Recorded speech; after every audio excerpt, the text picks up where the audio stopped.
சற்று முன் கிடைக்கப்பெற்ற மிக மிக முக்கியமான செய்தி ஒன்று வெளியாகி உள்ளது. ஜனாதிபதி கொடுத்த ஆதாரம். நீதிமன்றம் தற்பொழுது ஸ்டாலினுக்கு எதிராக தீர்ப்பை வழங்குமா? அதாவது கடந்த சில மாதங்களுக்கு முன்பாக ஆளுநர் மசோதாக்களை நிறுத்தி வைத்ததை ஜனாதிபதி கேள்வி கேட்காமல் காலதாமதம் செய்ததாகவும் உச்சநீதிமன்றத்தில் ஜனாதிபதிக்கு எதிராக வழக்குகளை தொடர்ந்தார். இந்த நிலையில்தான் இந்த வழக்கானது தற்பொழுது வரை நடைபெற்று கொண்டிருக்கிறது. தமிழகத்தில் மட்டுமல்ல, இந்தியாவிற்கே முதல் குடிமகன் என்பது ஜனாதிபதி தான். அவர் மீதே தற்பொழுது வழக்கு பதிவு செய்திருப்பதும், தவறான வழக்கை பதிவு செய்திருப்பதும், ஒட்டுமொத்த அவப்பெயரும் ஸ்டாலினுக்கு ஏற்பட்டிருப்பதாகவும் ஜனாதிபதி வெளியிட்டுள்ள அறிவிப்பால் கலக்கத்திலும் தற்பொழுது அதிர்ச்சியிலும் ஸ்டாலின் அவர்கள் இருக்கிறார். கிட்டத்தட்ட மசோதாக்கள் அனைத்தும் கிடப்பில் போடப்பட்டதற்கும் ஜனாதிபதிக்கும் எந்த ஒரு சம்பந்தமும் கிடையாது. அதுவே ஆளுநர் கையெழுத்து போட்ட பிறகு ஜனாதிபதி அதை காலதாமதம் செய்தால்தான் அதன் மீது பாதிப்பு ஏற்படும். அப்படியே அது கடிதம் மூலமாகத்தான் பேசி தீர்க்க வேண்டுமே தவிர நீதிமன்றத்தை நாடக்கூடாது என்பதும் சட்டத்திட்டங்களில் இடம்பெற்றிருப்பதாக அரசியல் வட்டாரங்களில் கூறப்படுகின்றன.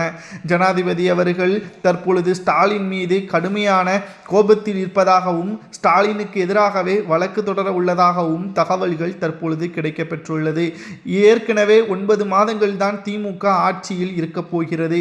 மக்கள் மத்தியிலும் ஸ்டாலின் அவர்களது ஆட்சி பல்வேறு விமர்சனங்களில் இருக்கக்கூடிய நிலையில் தொடர்ச்சியாக போராட்டங்கள், சட்ட ஒழுங்கு சீர்கேடு என்று பல்வேறு குற்றச்சாட்டுகள் தமிழகத்தில் தொடர்ச்சியாக இருந்து கொண்டிருக்கக்கூடிய நிலையில் ஜனாதிபதி வரை பிரச்சனையே வம்பிழுத்து வைத்திருக்கிறார் ஸ்டாலின் என்றும் பலரும் கூறி வருகிறார்கள். தமிழகத்தில் திமுக ஆட்சி அமைத்ததில் இருந்துதான் பல்வேறு குற்றச்சாட்டுகள் தொடர்ச்சியாக முன்வைக்கப்பட்டு வருகிறது. திமுக 2வது முறை ஆட்சி அமைக்க கூடாது என்ற பல்வேறு நடவடிக்கைகளையும் அதிமுகவின் கூட்டணிகள் செய்து வருகிறது. மக்கள் மத்தியில் திமுக சொன்ன வாக்குறுதிகளையும் நிறைவேற்றியதற்கான ஆவணங்களையும் நாங்கள் பொதுமக்களிடம் வெளியிடுவோம் என்று ஒரு பக்கம் எடப்பாடி கூறிக்கொண்டிருக்க, மறுபக்கம் ஜனாதிபதியே ஆளுநருக்கு ஆதரவாகவும் திமுகவிற்கு எதிராகவும் வழக்கை தொடர்ந்தால் நிச்சயம் திமுகவின் நிலைமை கேள்விக்குறியாகவே மாறிவிடும் என்ற தகவலும் தற்பொழுது கிடைக்கப்பெற்றுள்ளது.